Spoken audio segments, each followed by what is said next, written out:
अपने बीच भारतीय जनता पार्टी के माननीय राष्ट्रीय प्रवक्ता डॉक्टर संबित पात्रा जी आपको संबोधित करेंगे।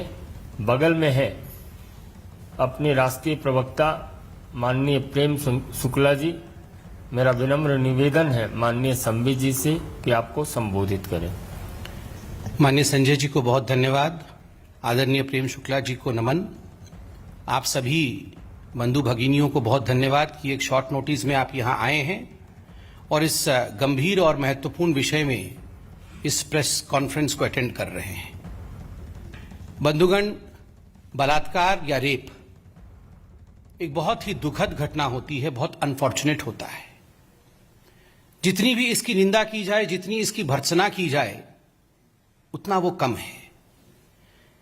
दिल्ली में नांगल राय में जिस प्रकार से एक नन्ही सी बच्ची के साथ दुष्कर्म हुआ है, हम सब उसकी घोर निंदा करते हैं और कानून व्यवस्था पूरी तरह से इस पर सजग होकर काम कर रही है। 4 से अधिक लोग गिरफ्तार हो गए हैं। एससी कमीशन भी 2 अगस्त को पीड़िता के घर गई थी। जॉइंट सीपी पुलिस भी पीड़िता के घर गए थे। इन सभी विषयों पर कानून अपना काम कर रही है और इसमें कोई दोमत नहीं है कि हिंदुस्तान का हर बच्चा चाहता है, प्रशासन चाहती है, सरकार चाहती है कि पीड़िता और पीड़िता के परिवार को न्याय मिले और न्याय अवश्य मिलेगा। रेप और बलात्कार में यदि राजनीति करने की कोशिश की जाए तो मैं कहूंगा ये राजनीति का सबसे न्यून स्तर होता है, सबसे निम्न या सबसे निचला स्तर होता है। हां, इसमें सिंपैथी, इसमें आप खड़े रहें, आप विषय को आगे बढ़ाएं, इसमें कोई आपत्ति नहीं है। मगर एक सिलेक्टिविज्म के साथ, एक चयनात्मक रूप से किसी राज्य के रेप के विषय में चिंता प्रकट करना और किसी राज्य के रेप के विषय में चिंता प्रकट न करना, यह देखते हुए कि किस राज्य में किसकी सरकार है, यह भी अपने आप में एक जघन्य अपराध है। रेप होता है, चाहे वो दिल्ली में हो, चाहे वो राजस्थान में हो, चाहे वो छत्तीसगढ़ में हो, चाहे वो महाराष्ट्र में हो। यदि इसमें किसी प्रकार की पार्थक्यता की जाए कि यह राज्य तो कांग्रेस शासित राज्य है, तो यहां के बलात्कार के विषय में, यहां के दलित उत्पीड़न के विषय में और यहां जो दलित बच्चियां हैं राजस्थान में, छत्तीसगढ़ में, महाराष्ट्र में, उनके विषय में हम किसी प्रकार से चिंता नहीं करेंगे और केवल दिल्ली या अन्य राज्यों के विषय में चिंता करेंगे, तो मन में तकलीफ होती है और कुछ सवाल भी मन में जगता है और उन्हीं सवालों को लेकर आज हम आपके समक्ष हाजिर हुए हैं। बंधुगण, कल भी राहुल गांधी ने ट्वीट किया, a Dalit's daughter is India's daughter. इसमें कोई दो मत नहीं है। दलित की बेटी हिंदुस्तान की बेटी है, उसको न्याय मिलना चाहिए। किंतु दलित की बेटी राजस्थान की, क्या वो हिंदुस्तान की बेटी नहीं है? दलित की बेटी छत्तीसगढ़ की, क्या वो हिंदुस्तान की बेटी नहीं है? पंजाब की होशियारपुर की टांडा गांव की दलित की बेटी, जिसके साथ जघन्य अपराध होता है, क्या वो दलित की बेटी हिंदुस्तान की बेटी नहीं है? या हम हिंदुस्तान को भी सरकार और राजनीति के हिसाब से बांट करके दलितों की राजनीति को आगे बढ़ाएंगे? ये बहुत दुखद है। बंधुगण, मैं कुछ आंकड़े आपके सामने रखने वाला हूं, उसके बाद कुछ सवाल राहुल गांधी जी से भी करूंगा। राजस्थान पे आते हैं। कांग्रेस शासित राज्य है राजस्थान। एनसीआरबी के रिकॉर्ड के हिसाब से, जो डाटा एनसीआरबी देती है, उसके हिसाब से राजस्थान देश का पहला स्थान है, शीर्ष पर है जहां तक बलात्कार का संबंध है। पिछले 6 महीनों में बलात्कार के आंकड़ों में 30% वृद्धि हुई है राजस्थान में। साल 2020 में 13,750 केस दुष्कर्म अर्थात बलात्कार के राजस्थान में हुए। और तो और आपको जान के आश्चर्य और दुख होगा कि कोरोना काल में इस प्रदेश में, राजस्थान में 38% का इजाफा हुआ है रेप और बलात्कार की घटनाओं में। आप सब ने देखा भी होगा और न्यूज में दिखाया भी गया है कि किस प्रकार से कोरोना काल के समय एक पीड़िता, एक महिला अन्न मांगने गई थी, राशन मांगने गई थी, और किस प्रकार से उस महिला के साथ दुष्कर्म किया गया, ये हम सब ने न्यूज चैनलों के माध्यम से देखा है।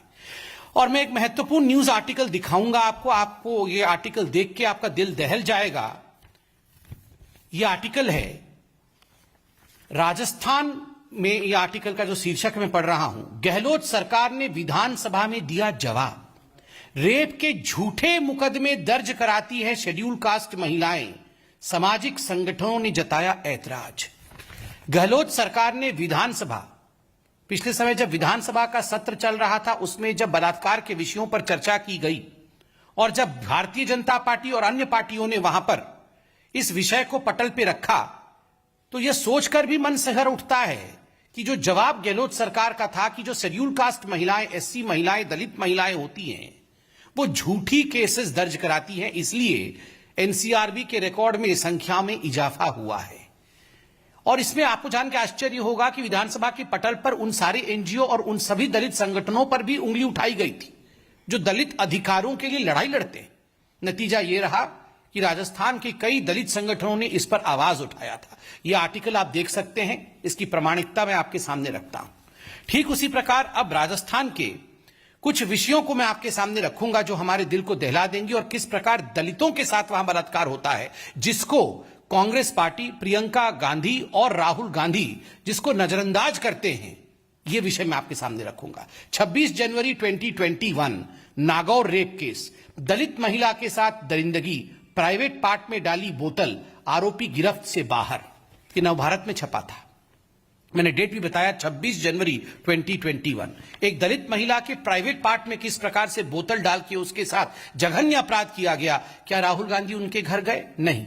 क्या राहुल गांधी ने ट्वीट किया? नहीं। क्या राहुल गांधी ने एक बार भी उसके लिए दुख जताया? नहीं। अजमेर न्यूज 30 सितंबर 2020, पीहर जा रही दलित विवाहित महिला, गांव के युवक ने रास्ते में बंधक बनाकर किया दुष्कर्म। यह अजमेर के रामगंज थाना का विषय है।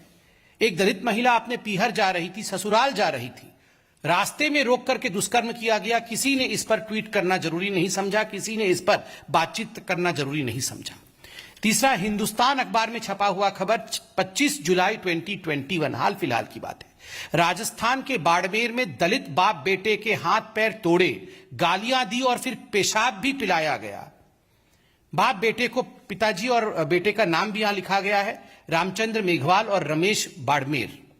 इन दोनों के साथ जिस प्रकार से बर्ताव किया गया और पेशाब पिलाया गया, राहुल गांधी एक दिन भी जो दलित उत्पीड़न के खिलाफ आज आवाज बुलंद करने की बात कर रहे थे, एक दिन भी रामचंद्र जी के घर गए? नहीं। एक ट्वीट किया? नहीं। 16 मार्च 2021 राजस्थान, 15 साल की दलित बच्ची को बंधक बनाकर 9 दिनों तक 18 से अधिक लोगों ने किया गैंगरेप, शाहरुख समेत 20 गिरफ्तार। यह आप देख सकते हैं, यह राजस्थान की पत्रिका में छपी हुई है, यह वहां के समाचार पत्रों में और राष्ट्रीय न्यूज में छपा हुआ 16 मार्च 2021 का बहुत महत्वपूर्ण खबर है। और यह पूरा का पूरा वाकया 15 फरवरी 2021 को हुआ, लगातार कई दिनों तक होता रहा।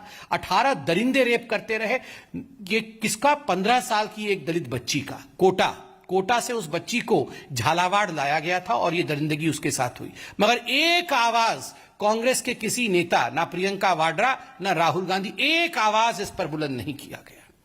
आज राहुल गांधी जी ने, हमें कोई आपत्ति नहीं है, देश है, लोकतांत्रिक देश है, बिल्कुल we should stand for justice, इसमें कोई दो मत नहीं। मगर सिलेक्टिविज्म, ये जो चयनात्मक राजनीति है और रेप जैसे जघन्य अपराध से राजनीति करने का प्रयास, ये उचित नहीं है। मैं आपको अभी राजस्थान का उदाहरण दे रहा था, पंजाब का उदाहरण सुन के आपका दिल दहल जाएगा। पंजाब में होशियारपुर में जिस प्रकार से एक 6 साल की दलित बच्ची के साथ, नाबालिग 6 साल की, 2 युवकों ने टांडा गांव में अक्टूबर के महीने में उसका रेप किया, जिस प्रकार से बलात्कार करने के बाद उसकी हत्या की गई। होशियारपुर की यह दलित बेटी, क्या यह हिंदुस्तान की बेटी नहीं है राहुल गांधी? क्या आप एक बार भी होशियारपुर के उस गांव में, टांडा गांव में जाकर उस बेटी के माता पिता से मिले? या आपने एक बार भी कैप्टन अमरिंदर सिंह को फोन उठाकर कहा, कैप्टन साहब आप मिल आओ जाके? नहीं, क्योंकि यहां आपको वोट नहीं मिलने वाला था, यहां आपको राजनीतिक बेनिफिट नहीं होने वाले थे। छत्तीसगढ़, आज पूरे देश में छत्तीसगढ़ 10वां स्थान पे है एनसीआरबी के रिपोर्ट के हिसाब से, जहां तक बलात्कार का विषय। 10 महीनों में 1716 बलात्कार की घटना हुई है और इस वर्ष केवल इस वर्ष 2021 में 60 बलात्कार की घटनाएं छत्तीसगढ़ में हो चुकी हैं। कहीं एक जगह भी राहुल गांधी नहीं गए हैं, नदारत है। बंधुगण, अब मैं जो कहने वाला हूं एक बहुत सीरियस इशू है। राहुल गांधी जी ने आज ट्वीट किया है और मुझे तकलीफ है, मुझे दुख है।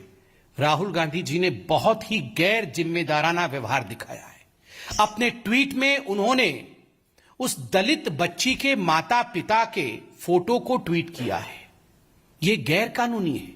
मैं दोनों सेक्शन पढ़ूंगा देश के लिए, ताकि राहुल गांधी, जो शायद ये नहीं जानते हैं या जान के भी अनभिज्ञ बनने की कोशिश कर रहे हैं केवल पॉलिटिकल बेनिफिट के कारण, राहुल गांधी जाने जरा कि पॉक्सो एक्ट क्या होता है। Section 23, section 23 of POCSO act क्या कहता है?